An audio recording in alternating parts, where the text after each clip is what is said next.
Sales used to feel gross to me, manipulative, and kind of like I had to become someone that I wasn't. And then I realized that the problem wasn't sales, it was how I was thinking about and looking at sales. And in this video, I want to show you a new way to sell, one that feels natural, one that feels aligned with who you are. So let's get into it. The best salespeople in the world sell ideas, they sell futures, they sell the intangible things, which is why like coaches are excellent. Like you're primed to be excellent at this. Because if you just look at it from an example, you think about a realtor, one realtor is selling, let's say, the same house.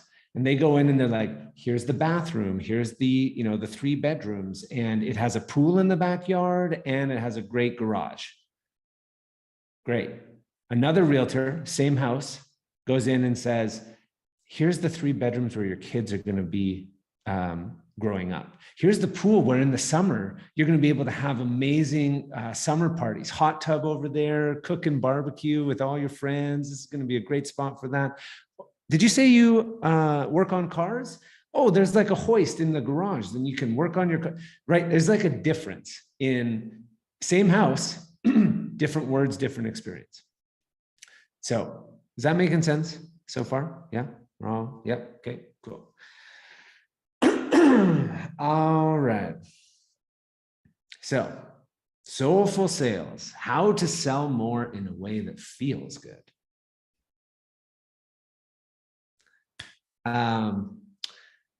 Why is this so important to learn? It's like, it is probably when you're learning entrepreneurship, sales is the skill set that's like, it's the money-making skill set.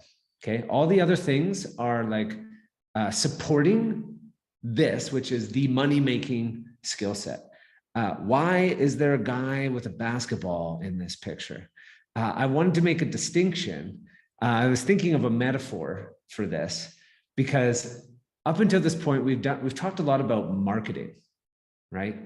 And marketing and sales kind of go together like PB&J. They're kind of like, it's sales and marketing. They kind of go together. But what is the difference between sales and marketing? Well, does anybody know what the alley-oop is? The alley-oop in basketball, where you pass. It's where like one person throws it up like in the general direction of the rim, and then somebody else comes and they just slam it down and do the slam dunk. Alley-oop, right? Okay. Marketing is the alley, and the slam dunk is the oop. Okay. And sales is actually getting that ball into the basket. And marketing is the pass that just throws it in the general direction of the rim. Okay. Is that making sense? Yeah. Volleyball is another one. Dig, set, spike. Another great example. So this skill set, this is the money-making skill set, and it's a skill. Okay. So just like it takes time to learn. You're probably not going to be great at it out of the gate. And you've also been, selling your whole life. Like, I think that's I'll start putting some distinctions around it, but practice makes progress. Okay. Not perfect for all my perfectionists in here. It's about progress. You'll never get perfect at this, but you'll get better. The more you practice, the more you'll get better. And so one of the invitations at the end of this training is to find an accountability partner and role play, practice with people in this community. Okay. And the alley-oop. Okay. Sales versus marketing. So up until this point, we've talked a lot about marketing, all of the content that you're creating, lead magnets, all of that stuff is basically tossing the ball up into the rim. But we need to get some baskets. And so that's where we need to learn how to dunk. Okay. So when I say everything is sales, what do I mean by that? Well, the way I like to think about sales is it's the intersection of communication and psychology. And this little piece in the middle is where all the sales happen. That's all sales is, really. Using words and psychology to have an action be taken. So if you're a parent, you've been selling to your kids since forever. If you're in a relationship, you've been selling. We're always selling. You get a ticket, you're talking to the cop, like trying to not get the ticket, you're selling. Old school days of trying to get into the club when I was underage, I was definitely selling. It's like we're constantly doing it. We're negotiating with life and with people all the time. So let's just demystify or take away the stigma about what sales actually is. It's just that. So the better communicator you are, and the more you understand about psychology, the better at sales you'll be.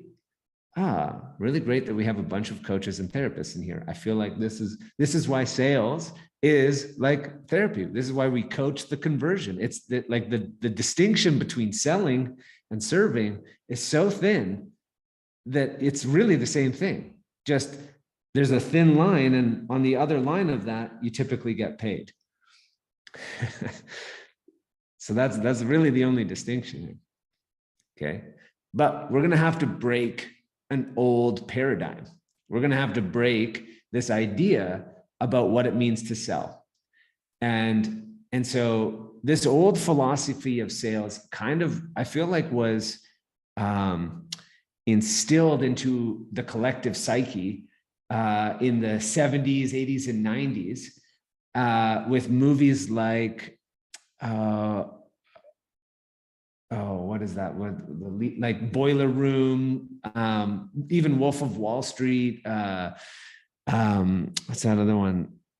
Glenn Ross. Like, these leads are for closers. Like, there's so many just like kind of sales movies or Wall Street type movies. Gordon Gekko, and it's this pushy, aggressive, slimy, manipulative approach to sales.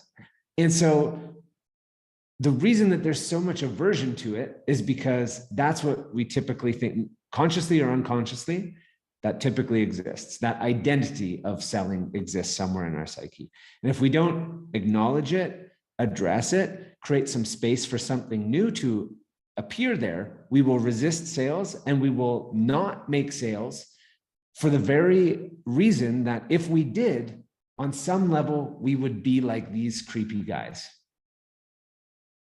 Does that make sense? Is that landing? Yeah. So if you think about like the identity, like this identity piece that we have around sales and what it means to sell, we need to find a way to reframe this so that we can fall in love with sales, so that we can fall in love with the process of sales, of what it means to sell. This is why, for me, like, the name of our company is Soulful Selling. Everything that we do actually is to reframe this idea, because this has been my own work. This has been quite a process, really, but it's an amazing transformational thing that happens when it hits you, like when it lands in your knowing, not in the mind, but like in your body. And you're like, oh, sales is actually more like this. Sales is actually a spiritual practice. Sales is actually one of the most spiritual gifts and acts of service that you could do for another human. Sales is actually transformation in the moment. Sales is like, and you're going to have to create your own philosophy around, like, I'm going to share with you, we're working on like a document of like the manifesto of Soulful Sales, but I encourage you to like develop your own, right? Like, what would you need sales to be? What would you need to believe about sales in order for you to fall in love with it? Because if you do this, like, this is where you, like, all that resistance that you have of like going to talk to somebody to book an appointment or get, whatever, all that resistance that comes in when you're typically like going to reach out to people, that's that's what's at play. There's like these two kind of unconscious identities, like the self-image, right? You can have, so there's that image of what it means to sell has got to be something that you actually want to become. And the best part about this is like, you get to create this. You get to create it. Okay. So this is the invitation. On an identity level, this is what's kind of required in order to show up and be exceptional at sales. Now, inevitably, there's some problems with this. That sounds great, Dan, but simple, maybe not easy. So what are the problems that typically show up around sales? Well, one that I see way too often is this really awkward way of being. And like something that I would happily do if you get on a sales call, if you do a Zoom call and you want some feedback, like record your Zoom call. I'll watch your sales call and I'll give you feedback. And I will be looking for these ugly sweaters. I will be looking for the ways in which you show up with an awkwardness, an inauthentic, an inauthenticity typically is what it is. And it's like, like this is what we're looking out for. So the first thing is like being aware of your way of being, right? And so this is speaking to that identity piece, right? How are you being in a sales conversation, right? Are you being curious or are you being manipulative, right? Are you being unattached or are you being attached? Right? Like, what are your ways of being inside of a sales call? It's very important to be like aware of. The way of being creates the space that other people show up in, right? Kind of like therapy, kind of like coaches. What is your way of being? This creates the space. Okay, and then second kind of problem is like this ineffective process, right? A double-ended eraser pencil is horrible for writing. So how many, like, how is your sales process? Do you have a process or is it totally ineffective? Or maybe perhaps non-existent, right? So we want to give you an effective process for enrolling. And then third kind of problem that comes up around sales is like the minute somebody says no, it's like, oh, okay, no problem. Like, oh, and whatever, the rejection, like there's no skill in being able to handle objections, which by the way, they're not objections. They're literally like most of the time, they're just questions or they're invitations typically to either get more clarity or they're giving you an opportunity to show your confidence in what it is you are doing and that you can deliver. Those are probably the two main reasons, right? It's never about money, even though everything will be, will sound like that. Oh, I don't really have the money. No, you actually just don't see the value of my program to be worth more than what I'm charging. And that's fine. But then I've missed a step somewhere. So let me clarify, right? What's missing, right? And so it's like, so the way to handle objections, these are the kind of three core problems, but imagine this. So imagine you are totally awkward. You have an ineffective process. And the minute an objection shows up, you're like, oh, okay. You're like a wet noodle.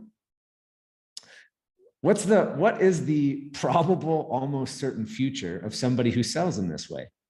I can guarantee you it is no sales. There is no sales going to be happening inside of that at all. So that's what we don't want. What we want for you is we want to show you a way that you can show up powerfully and persuasively. Okay. So understanding how to do that. We want to show you how a process that is strategic and also intuitive, okay? And we want to teach you the art of recreating and reframing, which most of you are probably already experts at because this is a big piece of what it means to coach and to help people as therapists and as coaches, right? if we were doing these things, if you felt powerful and persuasive, if you had a strategic and intuitive approach to having conversations and enrolling people, and you had the skill set of being able to recreate and reframe people's minds, what do you then think would happen? You're gonna make it rain. I tell you, that is what you're gonna do. It's gonna rain. You will be unleashed. This business, any like this skill set, I truly believe if like, there's not a lot of things that I'm great at. I'm not great at a lot of things. One thing that I have developed as a skill and continue to develop is sales. It's understanding this. And as a result of that, I have a level of freedom that is like unimaginable for most, because that skill set, you can drop me off with no money anywhere in the world. I will figure it out. I can figure out how to sell something and make money. It doesn't matter. I have, and that's confidence. That's from like a lot of time doing that and having some experience doing that. But this, I like really believe that this skill set is transformational. It's worthwhile. It's a worthy pursuit for you to develop mastery over this skill set over the years to come. So that's my invitation for you, is to not just take this as a training, but to be on the pursuit of developing mastery of what it means to sell. Because if you can do that, you will be able to write your own paychecks. You won't have to worry about money. You can apply the same philosophies, the same processes to selling real estate, your coaching programs, you know, anything. It's an amazing skill set. Okay. I'm going to pause there. I just said a bunch of stuff. I want to just check in before I keep going with, you know, if anybody wants to unmute, you can just like, what's there for you. But what I'm wondering is like, what are you liking? What are you learning? What's an insight? What's popping up for you in your head in anything that I've said so far? You can either unmute popcorn or you can type it in the chat. I'm ready. Yeah. That's fine. I mean, I already typed this in the chat, but I love the phrase, don't be a wet noodle. I just love that. Yeah. I know that's a thing, but that really tickles me.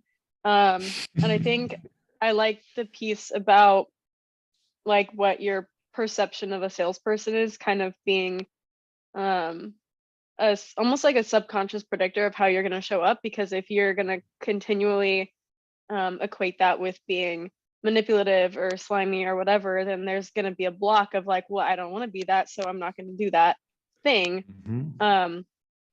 And I feel like that makes a lot of sense and should be like very easy for people to see, but that like the way that you phrase it, I think that really hits home. And yeah, I mean, I feel very fortunate that like I see both the sides of the salesperson. I see, heard I mentioned like the very charismatic, like my grandfather, like the people I know to be really good at sales are not the slimy ones because they're just good with people. I have also seen the other side of people who are deeply deceptive and are extremely talented at hiding that. And that's where it's like, oh, well, your intention behind it does really matter. But yeah, I appreciate the things you brought up there. Yeah, beautiful. Thank you for sharing that. That's great.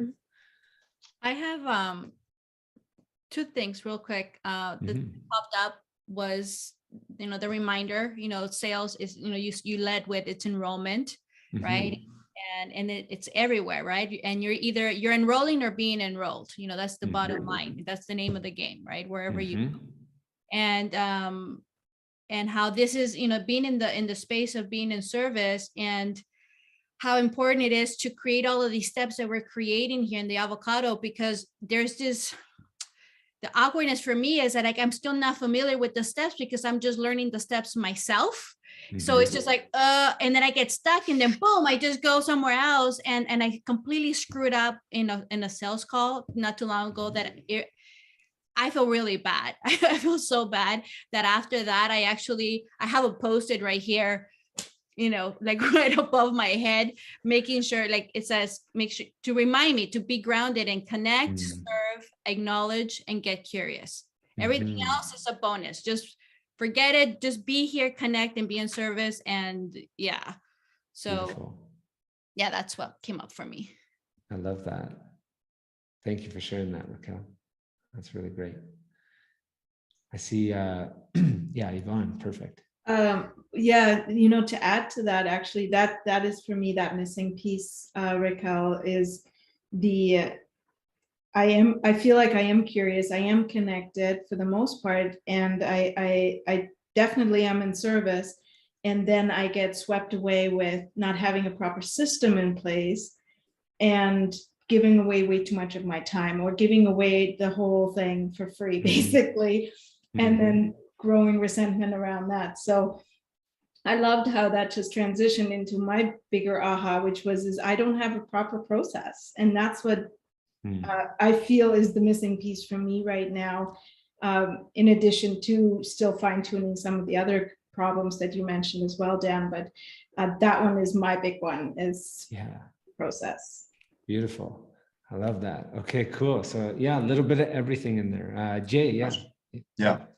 I was just preparing some food, but I cranked up the volume, so I was like listening, and I could hear most parts of it. And I was like, "Oh, cool." Something that like became present for me is like, how important it is to be self-aware through the enrollment process and the sales process. And like, I'm speaking for myself here, but I'm sure that we all have this aspect in us, is to be on the lookout for that manipulator side, because I have like a good dark magician, like I can wield that if I want to, but it's not in integrity, it's not in alignment, doesn't serve the client, doesn't serve me. It's probably end up screwing up the sale or the outcome if I let it slip in there. And I know that it comes from a place of neediness and lack, right? Like if I'm abundant and I'm in control, and we're not in control, but like in my power, then, and like serving powerfully, then like the sales process becomes this beautiful organic like gift of service, and the client is naturally inspired to want to work with me.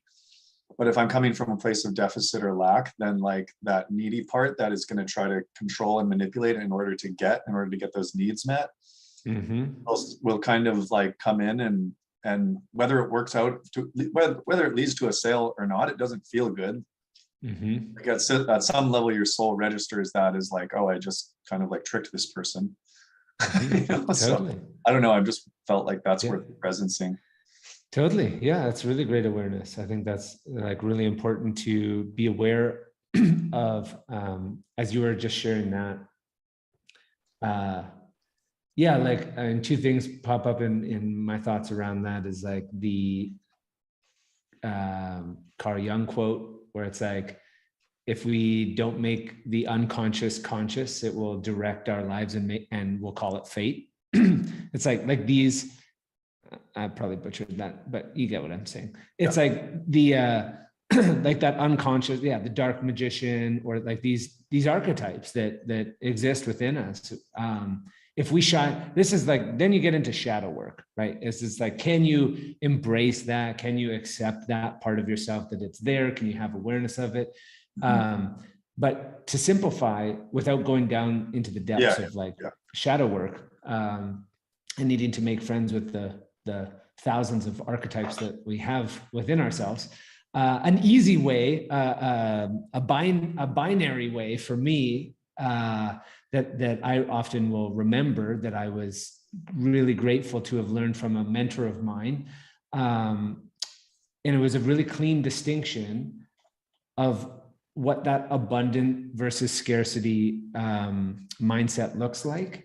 And all that there is to do is, whenever you are focused on yourself or you're trying to get something, that's where you invite those other darker characteristic traits into the conversation, into the process. And so, but if you can, like the flip of that is, I'm just here to give, and you remind yourself of that, there's no space for the darkness. There's no, like, that's the light. So when you can flip that switch and you're just like, I'm here to give and I'm unattached to, like, you know, the outcome, like that, those dark magicians and you know, shadows, they can't come in there. Yeah. So, And yeah. like, and I think that's what I've experienced from going through this process of like just being like, hey, I'm doing free sessions with people and they're coming, and then I get to show up fully in service. And because of the Mhm. value I've provided, I also don't have to feel guilty in any way. Or like I know that I showed up for them fully, and that, like, in a sense, I was thinking about this, like I've earned the right to ask for something from them in a way. Mhm. Like, Mhm. I'm not waiting until after to be like, oh, you did this for me, now you do this Yeah. do this in return, or I did this for you, now you do this in return. I'm like putting all that out there on the table, Totally. and getting their full agreement and buy-in with that process. Yeah. And then I also just thought of this, like, I guess there comes a point too, like where you're so confident in your work and your ability to serve that you don't really need to offer that in Yeah. advance anymore. Like, you just kind of know that you're going to be able to help this person. So, Yep. um, Right. yeah. Because then you get into, like, what shows up is like imposter syndrome, right? When you are, when you haven't developed it, you're not fully matured yet, right? Let's say. Yeah. But that doesn't mean that you can't serve in an exceptional way. True. And also it's like, True. Because I could always leave that benchmark somewhere out ahead of me, right? Like, right. So, yeah.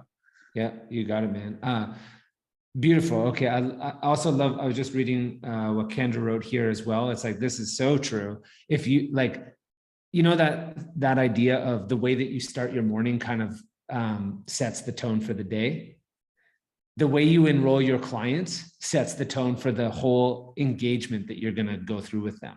Right. So if you're, you know, doing anything shady just to get a deal or anything like that, that's going to show up later. I promise you. I promise you. So that's a really great point, Kendra. I just wanted to add one thing quick before what was present to me, which Raquel kind of hinted to it with talking about, you know, being grounded in the calls, which is so important. Where it's like, if everything is sales, if we go one level deeper, everything is energy. And this is something that Alexa and I were talking about on the call today, that sales is literally you're creating something, a new possibility out of nothing, pretty much. And that creative energy isn't in our head. It doesn't live there. It lives in our body. It lives in your sacral. And so if you can get present to that and stay in your body, I think Tony Robbins says, like, if you're in your head, you're dead. You know, if you can just stay in your body and you can bring that energy up from, if you're thinking about your sacral, your chakras, and you can bring that up into your heart and you just live there, like, the energy is, yeah, you can't really describe that state, but it's almost impossible to not be in service when you're in that energy in your heart, pulling that energy up. So just want to add that little nugget in there. It's so good. It's like, as you were talking, I was just getting present to, like, why, you know, this is a pretty cosmic photo for sales, you know, like the earth and space. But when you're talking about, you know, energy, and you're talking about, like, you're really looking at life and looking at everything through a different lens. Like, my daughter and I joke, but she'll, like, come in and she's like, my third eye is open and I can see things. And it's like, I can, when she says that, it's like the world of imagination opens up, right? And you start seeing, like, monkeys climbing around your office and whatever. And it's like, when you can see the invisible, it's like unfair. It's an unfair advantage. The energy, the love, when you can see the invisible, you get to operate from a totally different plane of existence where there is no competition. It's really infinite, collaborative, beautiful, and it's co-creative with the client that you're looking to enroll, with God, or whatever word you want to use for that infinite intelligence, in yourself. And so I don't know if you thought that this is what we'd be talking about as we dove into a sales conversation, but but this is, you know, Soulful Sales. So